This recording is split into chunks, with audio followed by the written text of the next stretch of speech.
औज़ुबिल्लाहि मिनश्शैतानिर्रजीम बिस्मिल्लाहिर्रहमानिर्रहीम। अस्सलाम वालेकुम बेटा, बहन भाइयों अस्सलाम वालेकुम। आज का टॉपिक मेरा बड़ा सेंसिटिव सा है, सोचने वाला है, गौर करने वाला है।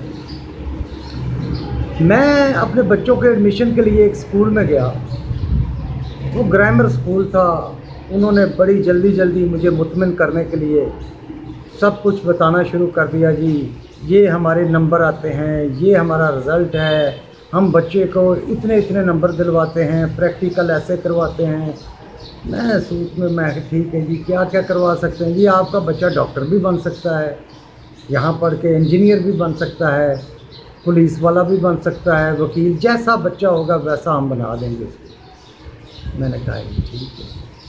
उन्होंने अपना सारा कुछ मुझे डिटेल से बता दिया। मैं सोच में पड़ गया कि मेरा बच्चा इंसान बनेगा कि नहीं बनेगा। इस स्कूल में पढ़ के इंसान बनेगा, क्योंकि यहाँ पे तो कोई ऐसा सेक्शन नहीं है जो ये बता रहे बच्चा स्कूल आएगा तो इंसान भी बनेगा, हम इंसानियत भी सिखाएंगे। अच्छा जी, ठीक है जी। मैं जैसा था स्कूल एडमिशन करवाया, आ गया। मुझे एक वाक़या याद आ गया कि मैं अपने रिलेटिव आंटी के घर गया हुआ था। वहाँ बैठे हम चाय पी रहे थे, तो बाहर से आंटी आई तो कहने लगी, बेटा आप ज़रा मेरे साथ चलें। सामने वाले घर में एक बुज़ुर्ग हैं, उनको वो गिर गए हैं बेड से, तो उनको उठाना है। तो मैं भाग के जल्दी से उनके साथ गया। वहाँ एक अम्मा जी थे और एक बाबा जी।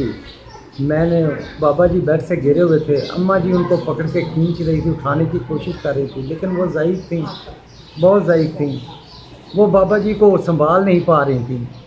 मैंने जल्दी से बाबा जी को उठाया और बेड पर लेटा दिया।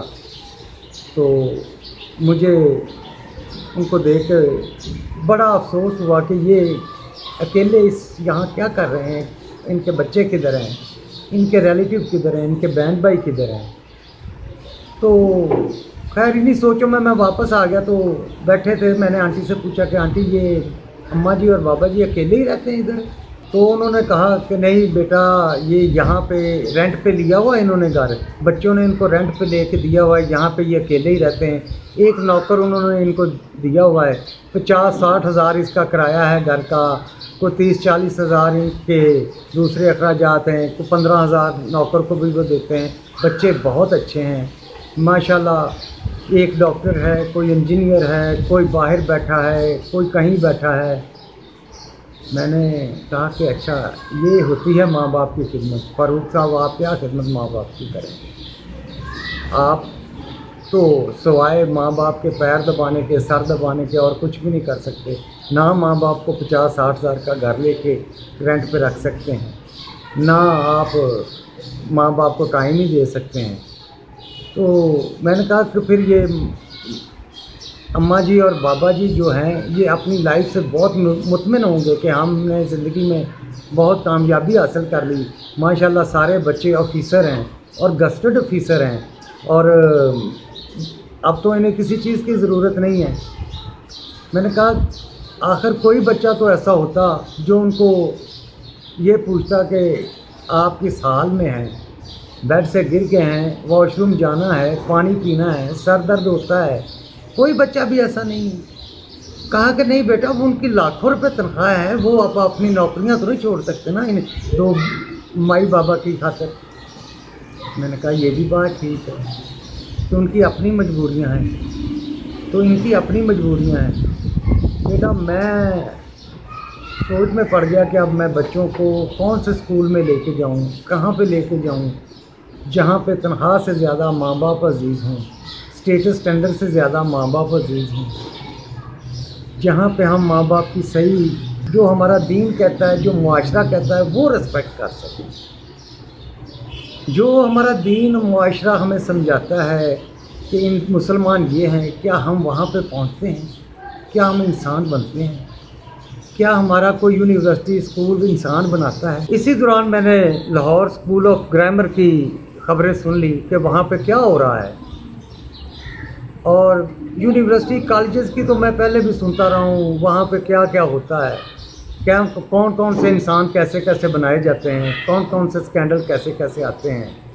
जब स्कूल का सुना तो फिर और तकलीफ़ हुई कि यार अब हम इतने गए गुजरे हो गए कि छोटे बच्चे जो हैं उनको भी माफ़ी नहीं देंगे।